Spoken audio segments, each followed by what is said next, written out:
lahat. Kung mayroon mang isang salita na siyang matingkad sa tatlong pagbasa na ating napakinggan ngayong linggo, ito'y walang iba kundi ang salitang pagbabago o change. Mayroon pa tayong kasabihan sa Ingles at ang sabi, the only permanent things in this world is change. Why? Because life consists of many changes. And change in our life is inevitable. Hindi natin pwedeng takasan ang pagbabago. At lalong hindi natin pwedeng talikuran ang bawat pagbabago na siyang darating sa ating buhay. Subalit, hindi lahat sa atin ay bukas sa pagbabago. Sa katunayan, ayaw po natin ang pagbabago. We're not comfortable with the change. Nagiging dahilan natin, sasabihin natin, bakit pa natin babaguhin? Ngayong nakasanayan na naman natin ito. O kaya naman yung iba sasabihin, ba't kinakailangan tong gawin? May magbabago ba? We don't like changes. We are all afraid to change. Subalit, ang mga pagbasa, partikular na ang Ebanghelyo ngayong linggong ito, ay hindi lamang po nakafocus sa pagbabago ng isip o changing of minds or simply being fickle-minded, pabago-bago ng isip, pabago-bago ng desisyon. Subalit, ang ating mga pagbasa ay nakatuon sa mas malalim na pagbabago na inaasahan sa atin. At ano po iyon? Hindi lamang change of mind, kundi change of heart. Sa Ingles, conversion. Sa Griego, metanoia. Kapag daw po nagbago yung ating isip, ang susunod na mangyayari, magbabago yung ating pagpili. Magbabago yung ating kalooban. At ang tawag doon, conversion. The change, not only of mind, but also the change inside our heart. Kaya nga po, ang kwento ng dalawang anak lalaki ay hindi lamang kwento ng pagbabago ng isip. Na yung isa sinabing oo, pero tumuloy. Yung isa naman, humindi, pero tumalima sa utos ng Ama. Ito ay pagbabago na buhat sa pagbabago ng isip at desisyon, kaya't umuwi sa pagbabago ng puso. Nagbago po yung desisyon ng panganay sapagkat napagtanto po niya, maling suwayin ang utos ng Ama. Nagbago yung dating humindi, kaya't tumalima sapagkat alam niya na hindi tama, na hindi sundin ang utos ng kanyang tatay.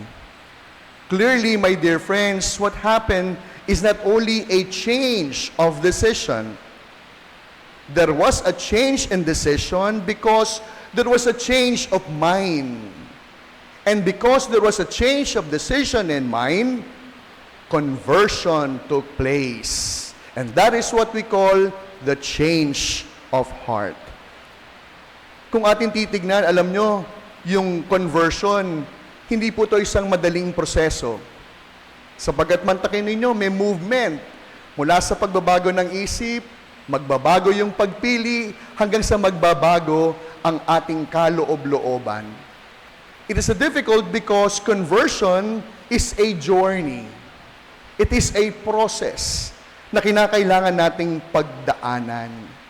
Sigurado naman ako, mga minamahal kong mga kapatid, lahat tayo, sa loob ng misang ito, minsan din naman nating sinikap na magbago. Minsan na rin nating gunustong baguhin yung ating gawi. Sapagkat minsan na natin napagtanto, parang mali yung ginagawa ko. Pero, aminin din natin, kahit pinili nating magbago, nadadapa at nadadapa pa rin tayo. At maraming pagkakataon, natatagpuan natin ang ating mga sariling umaawit ng ganito. Gusto kong bumait, pero hindi ko magawa. Gusto kong magbago, pero hindi ko kaya. Kaya ngayong gabi, ano ang isang tanong na dapat nating harapin?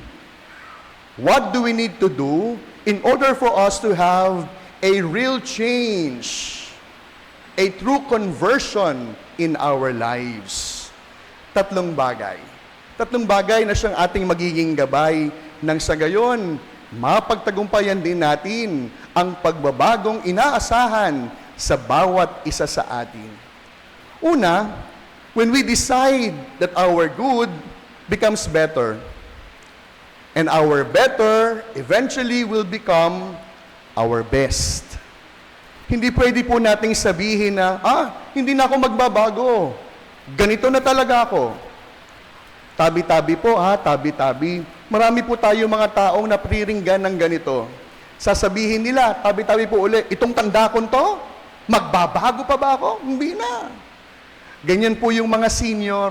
Sorry po Pero kapag minsan yung mga seniors, sometimes, because of their age, that is somehow gives them a license not to change anymore.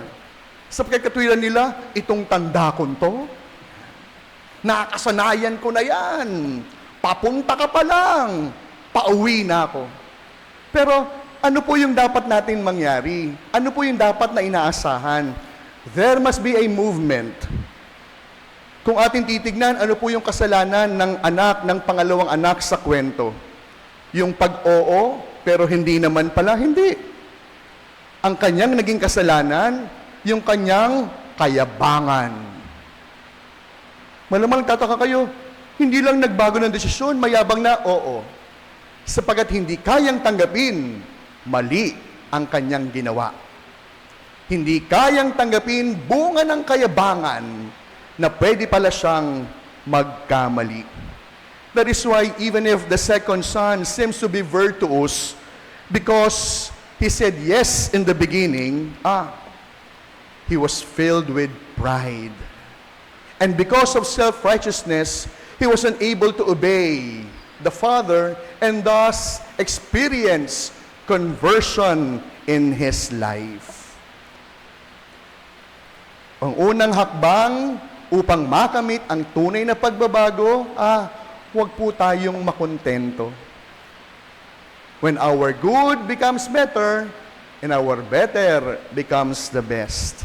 Alam po ito ng mga lola dito sa ating parokya. At malimit ko po silang binibiro ng ganito. Sasabihin ko po sa mga lola, magpapakabait po kayo. Sa lahat ng pagkakataon na sasabihin ko po ang mga salitang iyon, lagi po ako makakakuha ng sagot. At ano ang sagot po ng mga lola? Father, mabait na po kami. Na parang aking iniisip, kalabisan ba na sumobra yung kabaitan? Masama ba na sumobra yung kabutihan? At ito po yung aking sinasabi na there must be a movement. Mga minamahal ko, mga kaparokya, huwag lamang po kayo makontentong mabait. Huwag lamang po kayo makontentong mabait lang. Ngayong gabi, hinahamon tayo. Kung ibig natin ang pagbabago, matapos maging mabait, piliin na maging mabuti. Sapagkat kahit po ang mga snatcher sa Quiapo, mababait yang mga yan. Pero yun po ang pinagkaiba ng isang taong may pagbabagong karanasan. Hindi na kontentong maging mabait, bagkus mas ginusto na maging mabuti. The first step, my dear friends, to change is when we choose to become not only better, but eventually we become to be the best. Second, we must have a strong conviction. And what is that conviction? A strong decision to change. You see, my dear friends, conversion for that matter is a personal choice. And since it is a personal choice, conversion is our own decision. But conversion has two phases. Hindi lamang tayo hihindi sa kasalanan, kundi pagkatapos nating humindi sa masama, oo tayo sa mabuti. Matapos natin talikuran ang kasalanan, pipiliin naman natin ang Diyos.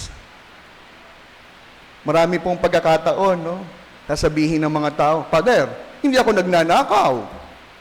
Pader, hindi ako nanchichismis. Pader, hindi po ako pumapatay. Maganda ang mga bagay na ito. Pero wag lamang tayo makontentong hindi gumagawa ng kasalanan. Kasabay ng hindi natin paggawa ng mali, meron ba tayong pinipiling tama?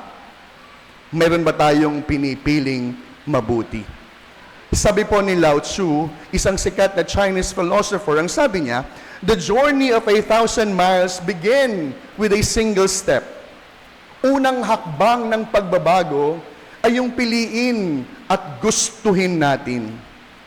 Mga minamahal ko mga kapatid, tatandaan po natin ito, hindi po pwedeng gusto natin maging malusog ang pangangatawan, pero ayaw naman natin tumigil sa ating bisyo ng sigarilyo at alak. Ikwento ko lamang po ng maikli, no? Halos 1 linggo po akong nagkatrangkaso. At ngayong umiidad po ako, no? Mas lalo ko pong napapahalagahan ang salitang health is wealth. Ikwento ko lamang, no? Siguro sadyang ganun yata talaga, meron tayong sariling tigas ng ulo, kahit ganong palaging paalala ng nanay ko mag-face mask ako. Lagi ko pong nakakalimutan, sapagkat ang akala ko, hindi ako tinatablan ng sakit. Bago po ako mag-birthday nung 1 linggo, nag-sick call po ako ng 6 na tao sa San Roque. Alam niyo naman ang San Roque, no? Dinala ko ni si Sir Evelyn sa bawat kasulok-sulukan. Lahat po ng pinuntahan kong 6, bedridden. Yung 2, putulang paa. Yung 1, hindi na po nakakalakad. At hindi po umiikot yung hangin, no? Good luck talaga sa akin. Wala po akong mask. At pagkatapos ko pong dalawin po yung 6, biglang bumuhos ang ulan. Kaya po nung Miyerkules na yon, no, pag-uwi ko po ng parokya, talagang masama na po yung aking pakiramdam. At ngayon ko po mas naunawaan, totoo pa na talagang ang kalusugan ay kayamanan. Sapagkat aking napagtanto, sa loob po ng 1 linggong nakaratay ako sa banig ng karamdaman, naisip ko, paano ako magiging kura paroko sa bayan ng Diyos kung ako ay may sakit? Paano ako makapaglilingkod, magkakapagbigay ng sarili kung mahina ang aking katawan? Kaya ngayon po, minsan kinakailangan talaga ng isang malungkot na karanasan upang tayo ay matuto. Kaya kahit hindi ako pinapaalalahanan ng nanay kong mag-mask, no? Sabi ko, tatanggalin ko na ngayon lang homily. Mahirap mag-homily ng merong mask. No? It takes an initial step to change.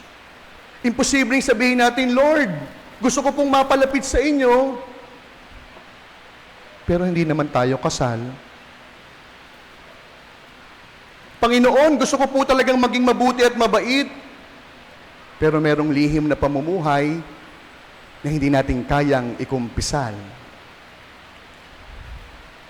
Ang pagbabago ay mangyayari lamang kapag pipiliin natin at ating didesisyonan. Minsan po, alam nyo, nakakatawa, ipinagdarasal natin sa Diyos, Panginoon, gabayan mo ang aking paglalakbay. Pero ayaw naman nating ihakbang ang ating mga paa. Magaganap at mangyayari ang tunay na pagbabago kung ito ay ating gugustuhin, kung ito ay ating pipiliin. At pangatlo, if we want to succeed, to have conversion and changing of our hearts, we must turn to Jesus. We must learn from Him. Ang sabi po ni San Pablo sa pangalawang pagbasa, tignan si Jesus. We must look up to Jesus. And by looking up to Jesus, we must imitate His self-emptying. Ang tawag dito sa Griego, kenosis. Kung kanina, metanoia, pagbabago ng puso, ngayon naman, kenosis, pagtalikod sa sarili.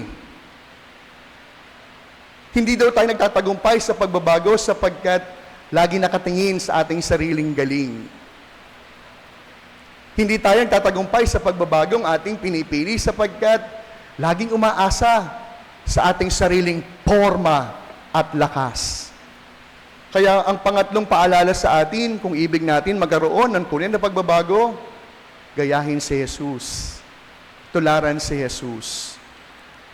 And every time we encounter and imitate the person of Jesus, change is possible.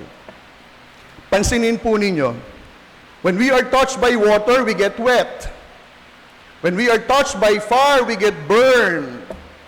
When we hit our bodies with an hard object, we can even get a buckle or a swelling. But when we allow the person of Jesus to touch our hearts, we will never be the same again. After we have met and encountered the person of Jesus, we will become version 2.0. Kaya ngayong gabing ito, kung ibig natin ng tunay na pagbabago, wag lamang natin gustuhin. Wag lamang natin ihakbang ang pagpili. Tularan si Jesus. Tignan si Jesus. Matuto kay Jesus. Kaya sa pagpapatuloy po ng ating pagdiriwang, we should not be afraid with changes. Why? Because if change is coming from God, it is not only better, it is always the best. At ang bawat pagbabago ng puso ay mangyayari lamang kung ating gugustuhin, kung ating pipiliin, nang sa gayon, sa pagbabago na ating pinipili, si Jesus ang kasama natin.